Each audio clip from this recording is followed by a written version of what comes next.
Hi, ഞാൻ സബിൻ സലീം. വാഹനപ്രേമികളുടെ സ്വന്തം ചാനലായ കേരള മെക്കാനിക്കിലേക്കും സ്വാഗതം.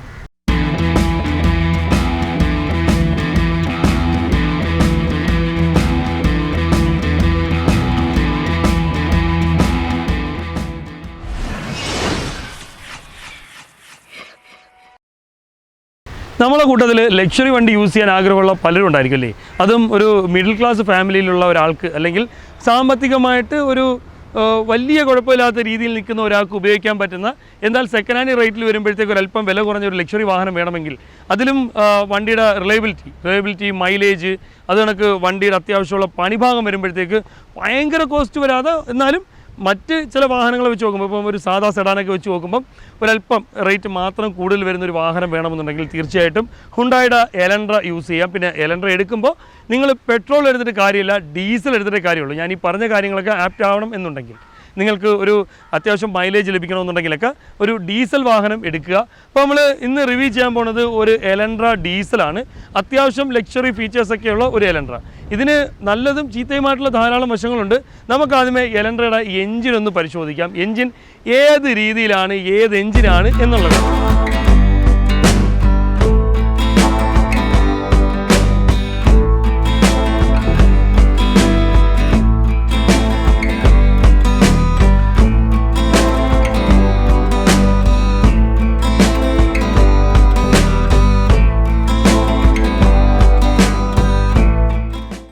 കണ്ടില്ലേ, എവിടെയൊക്കെയോ കണ്ട് പഴകിയ ഒരു എഞ്ചിനാണ് നമ്മളെ വണ്ടിയുടേത്. അതെ, നമ്മൾ വെർണയിലൊക്കെ വരുന്ന സെയിം ഡീസൽ എഞ്ചിനാണ് നമ്മൾ ഈ ഒരു വാഹനത്തിൽ വരുന്നത്.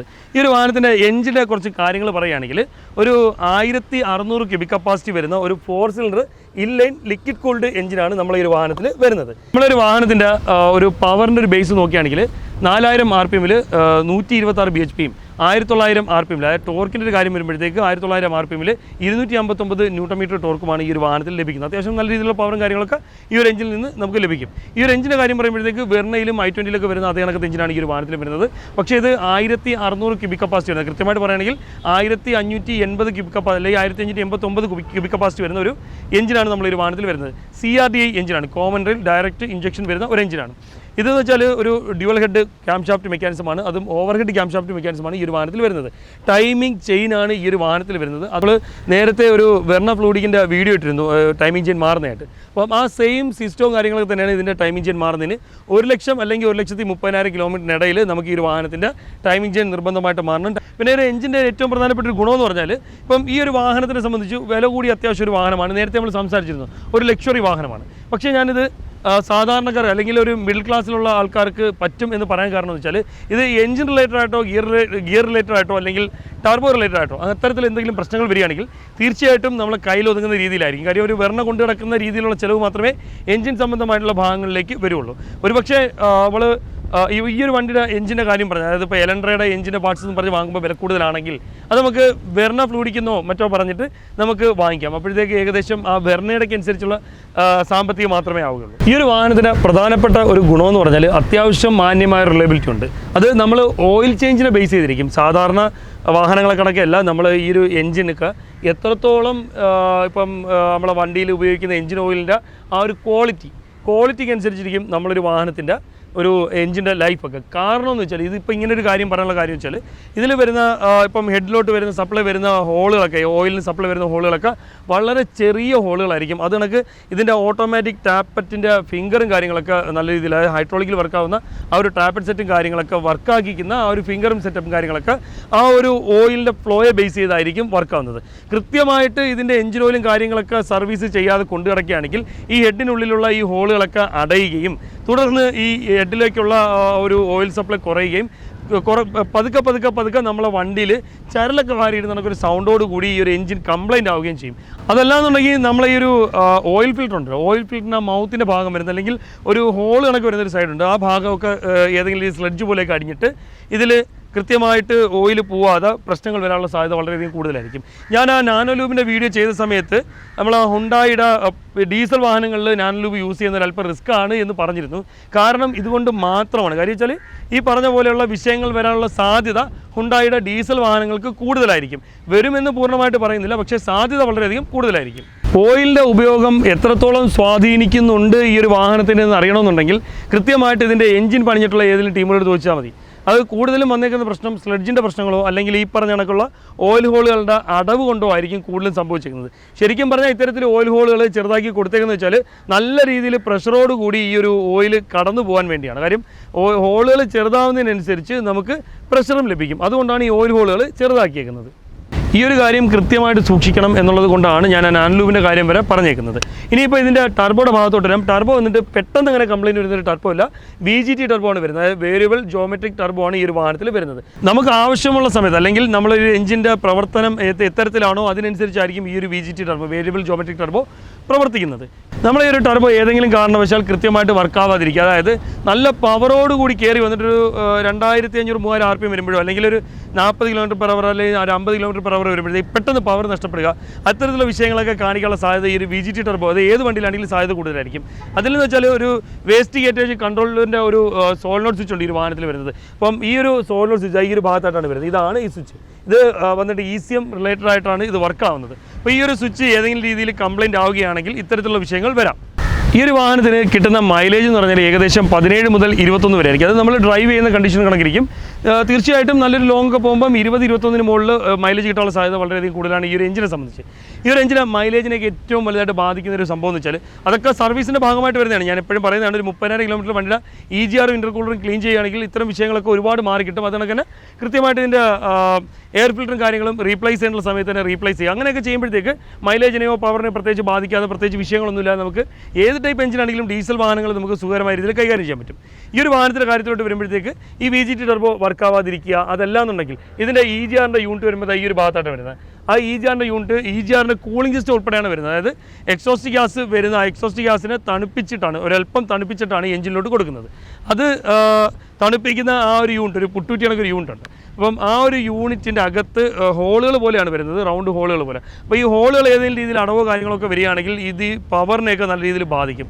അതുകൊണ്ട് തന്നെ തീർച്ചയായിട്ടും ഈ ഒരു ഹോളുകളൊക്കെ, അതായത് ഏതെങ്കിലും രീതിയിൽ വലിവ് കുറവോ മൈലേജ് കുറവോ ബ്ലാക്ക് സ്മോക്കോ കൂടുതൽ അനുഭവപ്പെടുകയാണെങ്കിൽ ഈ യൂണിറ്റ് മൊത്തത്തിൽ ഇളക്കി ക്ലീൻ ചെയ്ത് ഏറ്റവും നല്ലതെന്ന് വെച്ചാൽ ഒരു ദിവസമെങ്കിലും ഡീസലിൽ മുക്കി വെച്ചിട്ട് അത് ക്ലിയർ ചെയ്ത് നല്ലോണം ഒന്ന് വാഷ് ചെയ്തെടുത്തിട്ട് സെറ്റ് ചെയ്യുന്നതായിരിക്കും ഏറ്റവും നല്ലത്.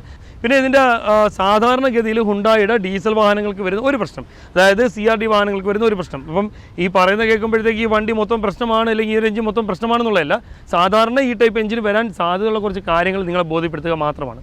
ഇപ്പം സാധാരണ ചില സമയത്തൊക്കെ നമ്മൾ ഈ ഒരു കൂളൻ ടാങ്കിലൊക്കെ നോക്കുമ്പോഴത്തേക്ക് ഓയിലും വെള്ളവും കൂടി മിക്സ് ആയിട്ട് ഒരുമാതിരി കുഴ എന്നുള്ള രീതിയിൽ കൂളൻ്റ് കാണപ്പെടും.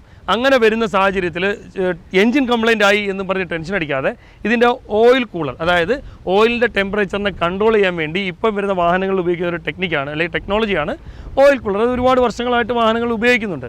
അപ്പം ഈ ഒരു വാഹനത്തിൽ, അതായത് ഈ ഒരു എഞ്ചിനിലും ഈ ഒരു സംഭവമുണ്ട്. പക്ഷേ ഈ ഒരു എഞ്ചിനിലെ ഈ ഒരു സാധനത്തിൻ്റെ വിഷയം, ഈ ഓയിൽ കൂളറിൻ്റെ വിഷയം വെച്ചാൽ ഈ ഓയിൽ കൂളർ പെട്ടെന്ന് ഡാമേജ് ആകും. എവിടെയെങ്കിലും ചെറിയ സുഷിരവോ മറ്റോ വീണിട്ട് ഓയിൽ നേരെ നമ്മളെ കൂളിംഗ് സിസ്റ്റത്തിലോട്ട് കയറും. അത് കറക്റ്റാണോ അല്ലെങ്കിൽ അതിന് വല്ല പ്രശ്നമുണ്ടോ എന്ന് കൺഫേം ചെയ്തതിന് ശേഷം മാത്രം, കൃത്യമായിട്ടൊരു കാര്യം പറയുകയാണെങ്കിൽ അത് നമ്മൾ ലേത്തി കൊണ്ട് കൊടുത്ത് പ്രഷർ ചെക്ക് ചെയ്താണെങ്കിൽ കൃത്യമായിട്ട് അറിയാൻ പറ്റും ഇതിന് ലീക്ക് ഉണ്ടോ മറ്റ് വിഷയങ്ങൾ വല്ലതും ഉണ്ടോ എന്നുള്ളത്. അപ്പോൾ അതിൽ ലീക്ക് ഉണ്ടോ ഇല്ലയോ എന്നുള്ളത് കൺഫേം ചെയ്തതിന് ശേഷം മാത്രം മറ്റ് ഭാഗങ്ങളിലേക്ക് അല്ലെങ്കിൽ മറ്റ് പണികളിലേക്ക് കിടക്കുക. 90% ചാൻസ് കൂടുതൽ വരുന്നത് വെച്ചാൽ ഈ ഒരു ഓയിൽ കൂളർ വഴി ഉള്ള ലീക്കായിരിക്കും. അപ്പം അതായത് ഓയിലും വെള്ളവും കൂടി മിക്സ് ആവുന്നത്. പിന്നെ വരുന്ന കാര്യം വെച്ചാൽ അത് നമ്മൾ ശ്രദ്ധിക്കാതെ ഇട്ട് ഓടുകയാണെങ്കിൽ തീർച്ചയായിട്ടും എൻജിൻ കംപ്ലൈൻ്റ് ആകുമെന്നുള്ളത് 100%. നമുക്കിനി ഈ ഒരു വാഹനത്തിൻ്റെ സസ്പെൻഷൻ്റെ ഭാഗത്തോട്ടൊന്ന് കിടക്കാം. സസ്പെൻഷൻ എങ്ങനെയാണ് എന്താണ് എന്നുള്ളതൊക്കെ നമുക്ക് നോക്കാം.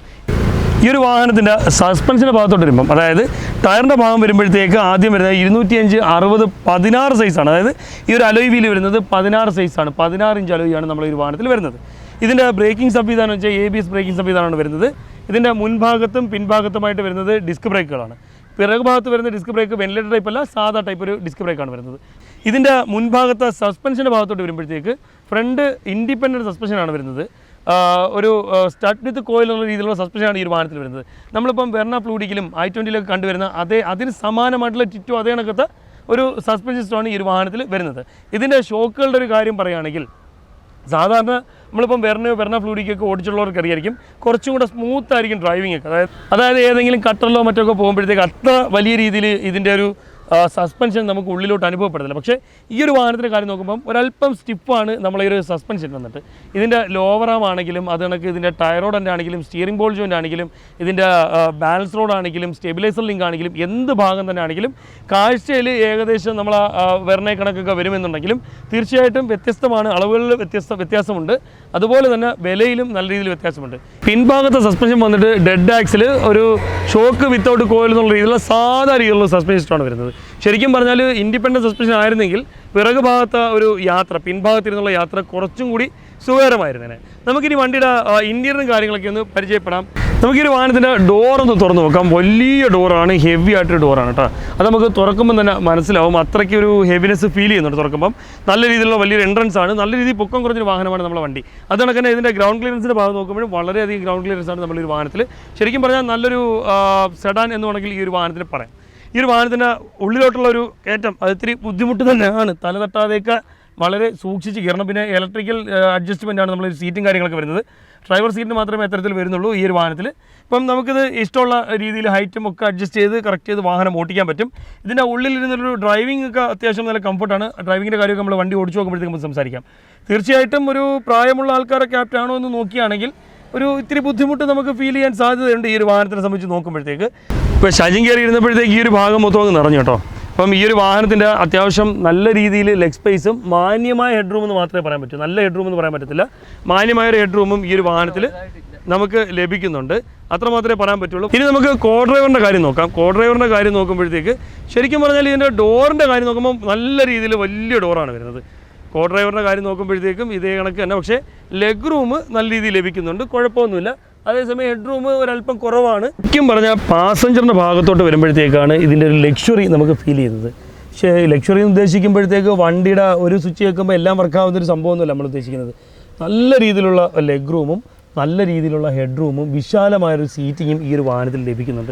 തീർച്ചയായിട്ടും ഇതിൻ്റെ ഒരു 4 പേര് മാത്രമേ ഈ ഒരു വാഹനത്തിൽ യാത്ര ചെയ്യുന്നുള്ളൂ എന്നുണ്ടെങ്കിൽ വളരെ വിശാലമായൊരു യാത്ര നമുക്ക് അനുഭവപ്പെടും. അതായത് വളരെ ഫ്രീ ആയിട്ട് ശ്വാസം മുട്ടിയിരുന്ന് യാത്ര ചെയ്യുന്നൊരു ഫീലിംഗ് തീർച്ചയായിട്ടും ഈ ഒരു വാഹനത്തിൽ വരത്തില്ല. നമുക്ക് ഈ വണ്ടി ഒന്ന് സ്റ്റാർട്ട് ചെയ്ത് നോക്കാം. ഇത് 2013 വണ്ടിയാണ്. പുഷ് സ്റ്റാർട്ടാണ് ഈ ഒരു വാഹനം വരുന്നത്. ഇതിൻ്റെ ഗിയറൊക്കെ വളരെ സ്മൂത്താണ്. 6 സ്പീഡ് ഗിയറാണ് ഈ ഒരു വാഹനത്തിൽ വരുന്നത്. റിവേഴ്സ് എന്ന് വെച്ചാൽ നമ്മൾ ഡീസൽ വെർണെ കണക്ക് തന്നെ പുഷ് ചെയ്തിട്ട് ഫസ്റ്റിൽ നിന്ന് അടുത്ത സ്റ്റെപ്പിലോട്ട് മാറ്റി ഇടുന്ന രീതിയിലാണ് വരുന്നത്. ഇതിൻ്റെ ഇൻറ്റീരിയറൊക്കെ വലിയ രീതിയിൽ ഒരുപാട് സാധനങ്ങളൊന്നും കൂട്ടി ഇണർത്തിയുള്ളൊരു ഇൻറ്റീരിയറും കാര്യങ്ങളൊക്കെ ഒന്നുമല്ല. ഇതിൽ ഡ്യുവൽ AC കാര്യങ്ങളൊക്കെയാണ് വരുന്നത്. നമ്മളൊരു വാഹനത്തിൻ്റെ ക്ലച്ച് തീർച്ചയായിട്ടും കാലക്രമേണ ടൈറ്റ് ആവാനുള്ള സാധ്യതയുണ്ട്. പിന്നെ ഗ്രൗണ്ട് ക്ലിയറൻസിൻ്റെ ആ ഒരു കുറവ് നമ്മൾ ചെറിയ രീതിയിലെങ്കിലും അലോസരപ്പെടുത്തും. അതായത് ചെറിയൊരു കട്ടിങ്ങിലൊക്കെ കയറാൻ നേരത്ത് തട്ടുമോ എന്നുള്ളൊരു ഭയം വരാനുള്ള സാധ്യതയുണ്ട്. വളരെ സോഫ്റ്റ് ആയിട്ടുള്ള സസ്പെൻഷൻ എന്നൊന്നും ഈ ഒരു വാഹനത്തിന് പറയാൻ പറ്റത്തില്ല. സസ്പെൻഷൻ വന്നിട്ട് ഒരു ചെറിയൊരു സ്റ്റിഫ്നെസ് നമുക്ക് തീർച്ചയായിട്ടും ഫീൽ ചെയ്യും. ഒരു സെഡാൻ ആയതുകൊണ്ടും നല്ല സ്പീഡിൽ പോയൊന്ന് ഒരു കോർണറൊക്കെ അല്ലെങ്കിൽ ഒന്ന് പെട്ടെന്ന് വീശിയെടുക്കണോ അല്ലെങ്കിൽ ഒന്ന് വെട്ടിക്കണമെന്നുണ്ടെങ്കിൽ വണ്ടി കയ്യിൽ നിന്ന് പാളാതിരിക്കാനാണ് സാധാരണഗതിയിൽ വാഹനങ്ങളുടെ സസ്പെൻഷൻ ഒരല്പം സ്റ്റിഫാക്കി വെക്കുന്നത്. തീർച്ചയായിട്ടും നല്ലൊരു സ്റ്റിയറിംഗ് ആണ് ഈ ഒരു വാഹനത്തിൽ വരുന്നത്. ഒരു വാഹനത്തിൻ്റെ സ്റ്റിയറിങ്ങിൻ്റെ കാര്യം വരുമ്പോഴത്തേക്ക് ഇലക്ട്രിക്കൽ സ്റ്റിയറിംഗ് ബോക്സ് ആണ് ഈ ഒരു വാഹനത്തിൽ വരുന്നത്. നമ്മളിപ്പം സ്ഥിരമായിട്ട് പൊക്കമുള്ളൊരു വാഹനത്തിൽ യാത്ര ചെയ്ത് ശീലമുള്ള ഒരാളാണെങ്കിൽ പെട്ടെന്ന് ഈ ഒരു എലൻട്രയിലോട്ട് വരുമ്പോഴത്തേക്ക് അതൊരു അരോചകമായി തോന്നാനുള്ള സാധ്യതയുണ്ട്. പക്ഷേ എന്നിരുന്നാലും നമ്മൾ ഡ്രൈവിങ്ങിനെയൊന്നും അത് ഒരു രീതിയിലും ബാധിക്കുന്നില്ല. നല്ല വിശാലമായ ഇൻറ്റീരിയറാണ് നമ്മൾ ഈ ഒരു വാഹനത്തിൽ വരുന്നത്. നല്ല രീതിയിലുള്ള കൺട്രോളിങ്ങും കാര്യങ്ങളൊക്കെ തന്നെയാണ് ഈ ഒരു വാഹനത്തിന് കമ്പനി നൽകിയേക്കുന്നത്. തീർച്ചയായിട്ടും ഒരു സെക്കൻഡ് ഹാൻഡ് അത്യാവശ്യം ലക്ഷറിയുള്ള ഒരു സെഡാൻ വേണമെന്ന് ആഗ്രഹിക്കുന്നവർക്ക് അഫോർഡബിളായ രീതിയിൽ, അതായത് മെയിൻ്റനൻസിൻ്റെ കാര്യമൊക്കെ വരുമ്പോഴത്തേക്ക് അത്യാവശ്യം കയ്യിൽ നിൽക്കാൻ പറ്റുന്ന രീതിയിൽ ഉപയോഗിക്കാൻ പറ്റുന്ന ഒരു വാഹനമാണ് എലൻട്ര. ഈ ഒരു വാഹനത്തിൻ്റെ ത്രോട്ടിൽ കൊടുക്കുന്നതിന് കാല് കൊടുക്കുന്നതിനനുസരിച്ച് തന്നെ നല്ല രീതിയിലുള്ളൊരു പെർഫോമൻസ് തീർച്ചയായിട്ടും ഈ ഒരു വാഹനത്തിൽ ഫീൽ ചെയ്യുന്നുണ്ട്. പിന്നെ ഇതിൻ്റെ മൈലേജും അത്യാവശ്യം ഒരു ഹൈലൈറ്റ് ആണ്. അതായത് 17-20 അല്ലെങ്കിൽ 21 വരെ നമുക്ക് ഈ ഒരു വണ്ടിക്ക് മൈലേജ് ലഭിക്കുന്നുണ്ട്. പിന്നെ ഈ ഒരു വാഹനം ഉപയോഗിക്കുന്നവർക്കറിയാം തീർച്ചയായിട്ടും അത്ര ഭയങ്കരമായൊരു ചിലവും കാര്യങ്ങളും വരുമെന്ന് എനിക്ക് തോന്നുന്നില്ല. പിന്നെ അപ്പോൾ നിങ്ങൾക്ക് ഇന്നത്തെ ഈ ഒരു എലൻട്രയുടെ വീഡിയോ ഇഷ്ടപ്പെട്ടു എന്ന് വിശ്വസിക്കുന്നു. നിങ്ങൾക്ക് പ്രയോജനപ്പെടുന്ന മറ്റു വീഡിയോ ആയിട്ട് വരുന്നവരെ ബൈ.